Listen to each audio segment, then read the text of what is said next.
briefly want to discuss a different topic, totally brand new topic. So we talked about how it seems absurd.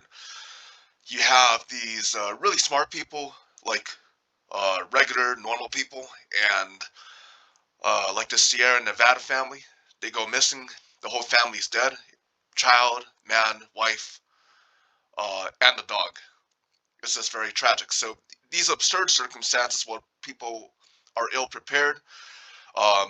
People aren't idiots. You have these, how do you explain that? Someone, Ivy League, computer science, Ivy League, accountant, these career professionals, all of a sudden they go missing. Basically, they're not, they're not idiots. They're just, ill prepared. But now we want to pivot to another angle, and this is gonna piss off deeply. Probably there's probably an association of basically people who are part of an athletic community. So, but either way, I gotta say it because it's based on observation. The absurd outcome. Why are the so-called, why what I call these supermen? Why are these quote unquote physically superior Ubermensch? Why are these superior individuals physically superior? This is not about this is not about race, gender, sex, none of that. I'm just talking basically. Yeah, I recognize people as being very physically superior to me because I see them on the freaking trail. Boundary Peak. There's different stories. Different stories you can have. This is just absurd. Where you have like these ripped, totally physically superior people who should be trying out for the French Foreign Legion. They're gonna absolutely kill the beat run test. Basically, if I compete with them, they're going to kill me in the beat run test. I'd be slaughtered in that test to them. So I see these physically superior people, and then they wound up in the news. What the hell's going on? They are physically superior. They're the Ubermensch, and these are the people. Let me tell you something.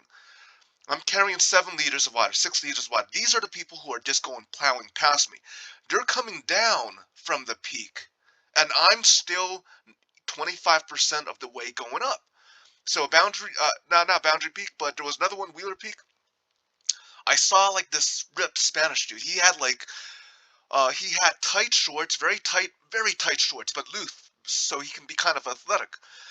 He had his chest was naked. He had bare chest. It almost looked like it was like glistening, almost like a Greek athlete. It seemed like someone had applied extra virgin olive oil all over.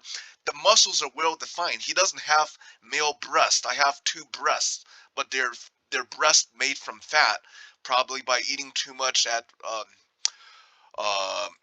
at the buffet. But so basically, so you have what's going on here with the paragons of fitness? I think it's trail running. Okay, this is where people are screwing up. Um, Trail running, a lot of times they're light. They're very lightweight. They don't carry enough supplies. And here's the thing: on some of the hairiest scrambles, this sounds kind of braggedy, but I never slip on parts that could potentially kill me or break a leg. But this is the weirdest thing. From everywhere I go, a lot of times I do fall, but I always fall where a place is least likely to kill me, on flat ground. Basically, it's always absurd. It's always the flattest area where I don't respect the area. I'm always like, basically, once I'm at a flat area, some area I don't really respect, then my ass falls. My backpack braces me. Basically, I got my helmet, but I never slip on places that could potentially kill me. So this is my theory that I think a lot of trail runners, they're blazing fast, they're physically fit, they're the Ubermensch, but they're falling. Some people fall and die on places where they least respect. Where they might encounter terrain that they underestimate, and they fall, they slip, and they die. So um, so I don't know. I think on the trails, I've seen trail runners. I've seen trail runners. They're actually going up and down a slope. Um, And just like that fit, really hot Spanish dude, the guy's running down. Look, he doesn't have a heavy water pack. The guy has a radio and he's blaring music. His chest is ripped. He's physically superior. Physically superior Ubermensch. Um, and when I'm going up, I'm not the paragon of physical fitness. I have my two man breasts and I have a pot belly sticking out, and he's running up and down. He's literally trailblazing. So I just think I think it's kind of unfair. So you imagine this: you have these physically fit superiors. They're able to run up, run down, and I think it's just ironic that you have someone like me with two man breasts talking smack on the internet, and once in a while you have these stories where a fit um, a fit Superman is dead because the dude is they're running up and down places you ain't supposed to be running up and down. Now I don't want to be a nanny state. I don't want no places saying I don't want to ever see any signs that says no running, running prohibited. If there really was a place, if they start putting running prohibited signs, um, well, legally, how do you define running? What's the difference between a fast walk and a slow run? You see how you see how you think kind of lawyerly there. But one story I want to point to, the founding of Red Rock Search and Rescue, one of the founding stories. I'm not saying he's a trail runner. I don't know if he was a trail runner, but Ronald Kirk, man, the dude, he looks fit as he's at his age when he fell, he was much more fit than I can ever hope to be. He basically you have this basically Marine USMC Marine veteran. He's not 70 something. He's not an older Marine like Rock Stanley who perished, but you have this young, fit, um, a dude that literally looks like the spitting image of whatchamacallit. Anyone ever play Street Fighter? Who was that dude?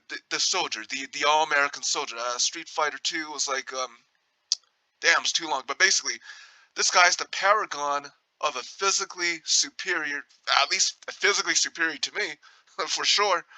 Ron Kirk is physically superior to me, and he perishes. So I don't know if he was a trail runner, if he was a marathon trail runner, where even the experienced people have a slip up. But what I'm saying is that this my general. I don't care if I get hate mail from the trail runners. Listen, if you're going up at any places, especially Wheeler Peak, the guy was running down the frickin' trail. I think that's I think that's a death waiting to happen. Maybe not death. It's really popular, but it's an injury waiting to happen. Okay, so if someone is running up and down Coco Head volcano trail that's in Oahu, Hawaii, there's deep gaps in that little rail section. There's deep gaps. If someone blindly runs down there, they will likely die. They will likely get multiple bone fractures. They might be paralyzed. So, but I'm saying that Coco Head can be problematic for the inexperienced. I saw inexperienced pikers at Coco Head, and there was a man and a girl. His girl totally got messed up. The girl got totally fucked up, man. And then she can barely get down. They can't finish her. The man is trying to walk the girl back down because she didn't injure herself, but they started going up something that the girl can't handle. She couldn't handle it. Okay, and all right. So, but what I'm saying, any place where you have Wheeler Peak, Boundary Peak, any of these places that look like popular hiking trails, you might any place with a potential incline with a slope. I think trail running is just a disaster waiting to happen. It's a tragedy waiting to happen, and the absurdity of the tragedy. You have these soldiers, Marines, soldiers, airmen, fit. They can look. They will lick my ass on any physical competition. They're the Ubermensch, they're the superiors. So it's absurd that my bitch ass lives, and you have these physically superior Ubermensch, they end up dead. Preventable. What I'm saying is, um, trail running. I think trail running in places of incline, decline. I think it's stupid. I think it's death waiting to happen. And it's absurd when you're physically much more fit than me, with my bouncing man tits. You end up dead, and I ended up talking shit on the internet. That's not for you. Who thinks that's fair?